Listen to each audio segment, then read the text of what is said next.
Glória a Jesus, o Senhor. Glória para sempre ao seu nome. Honra e louvor por suas maravilhas, que tudo que respira louve a Deus. Está no ar o programa Oitavo Dia. Você está bem? Como vai? Nós temos uma novidade para você que certamente é uma novidade para muita gente, Padre Paulo. É um assunto que foi descoberto agora, apesar de não ser um assunto tão novo, né? Nós vamos falar sobre a teologia do corpo do Papa João Paulo II. Padre Paulo, certamente muitos católicos não fazem ideia do que o Santo Padre escreveu. O que é essa teologia do corpo? Sim.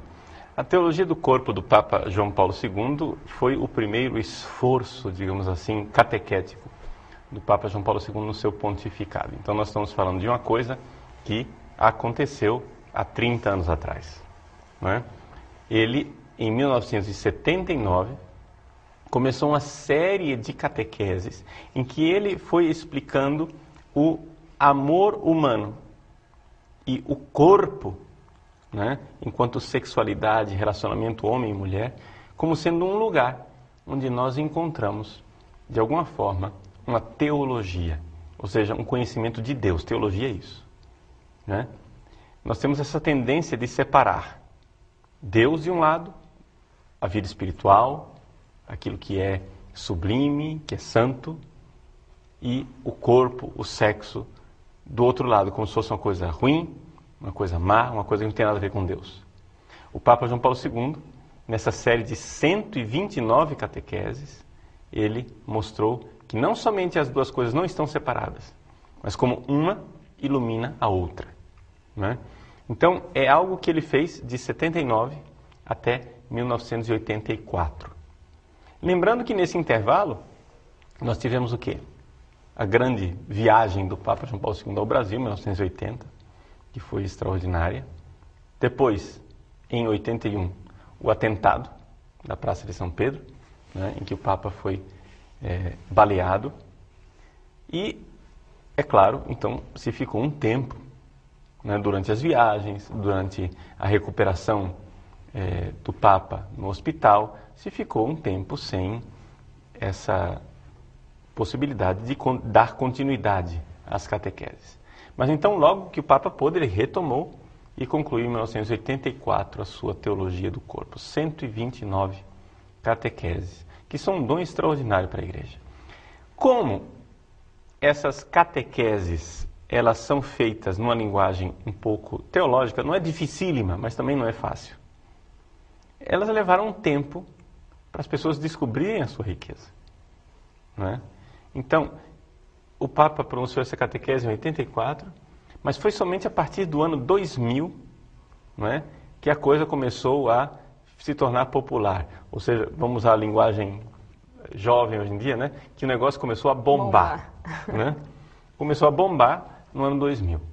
Né? Então, nós estamos já há 10 anos que isso, nos Estados Unidos e na Europa, é algo que vai tomando corpo, uma espécie de movimento nas paróquias, onde uma série de palestrantes, de padres, conferencistas, uma série de livros, DVDs, são sendo produzidos, sobretudo nos Estados Unidos, a respeito da teologia do corpo do Papa João Paulo II. Né? Claro que nós vamos iniciar, então, a partir de agora, também uma série para nós aprendermos um pouco mais, nos aprofundarmos. O Oitavo Dia é um programa de aprofundamento na nossa fé, né, Padre Paulo? Só que, infelizmente, não vai dar para tratar dos 129, né? O que o senhor começaria trazendo para nós como o princípio desse estudo, dessa teologia do corpo? Bom, a teologia do corpo parte de uma intuição, que é uma intuição bastante, digamos assim, original do Papa João Paulo II. Original, porém, profundamente em sintonia com a tradição da Igreja. Em que sentido? Nós, na tradição da Igreja, sabemos, pela revelação de Deus na Sagrada Escritura, que o homem foi feito à imagem e semelhança de Deus. e que, portanto, se nós olharmos para o ser humano, ali no homem, imagem e semelhança, nós temos algo que nos fala de Deus. E se nós olharmos para Deus, nós teremos ali algo que nos fala do homem.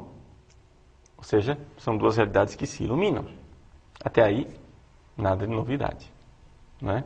Por quê? Porque nós sabemos que Deus, quando Ele se fez homem em Jesus Cristo, em Jesus, no homem Jesus, Deus revela Deus ao homem, mas também o homem ao próprio homem.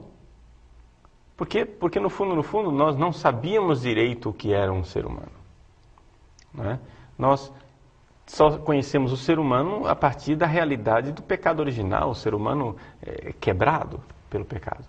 E justamente o pecado original é muito interpretado exatamente em cima do sexo, né? Da questão sexual. Exato. Uhum. Então, o Papa João Paulo II, onde está a originalidade dele? Ele disse, é verdade, o homem é imagem e semelhança de Deus, mas não o homem, humanidade abstrata, mas o homem enquanto homem e mulher. No princípio, Deus os criou homem e mulher. Então, esse no princípio, que está lá no Evangelho, na frase de Jesus, do Evangelho de São Mateus, né? Esse no princípio, é lá que nós temos que ir, nós temos que enxergar que o homem e a mulher, de alguma forma, são uma imagem de Deus. Em que sentido? O Papa João Paulo II, ele, além de Papa, né, ele é um filósofo personalista. É interessante a gente ver isso, né, que nós trocamos de faculdade quando nós trocamos de Papa. Né? Nós hoje temos um Papa teólogo, Bento XVI. Já João Paulo II era mais um Papa filósofo. Ele gostava mais desse campo da filosofia. Então nós saímos da filosofia e fomos para a teologia, com Bento XVI. Mas o Papa João Paulo II, como filósofo personalista, o que ele vê? Que o ser humano é uma relacionalidade. É uma relação. E esta relação que o ser humano ela se encontra impressa no próprio corpo do ser humano. É uma coisa que parece óbvia, né? Depois que você ouve o que eu vou dizer agora, você diz, puxa vida, mas como é que eu nunca pensei isso? Né? Mas precisou ter essa mente filosófica de João Paulo II, e o filósofo é aquele que tipicamente consegue se admirar com as coisas mais banais. Né? A filosofia ela nasce disso. A filosofia ela nasce da admiração pelas coisas mais corriqueiras. Né? Por exemplo, Aristóteles pensa, mas por que o ser e não o nada? Né? E por que as coisas existem? Quando nada poderia existir, nada poderia não existir nada, né? Em tantas coisas existem. E vai ali, ele vai refletindo.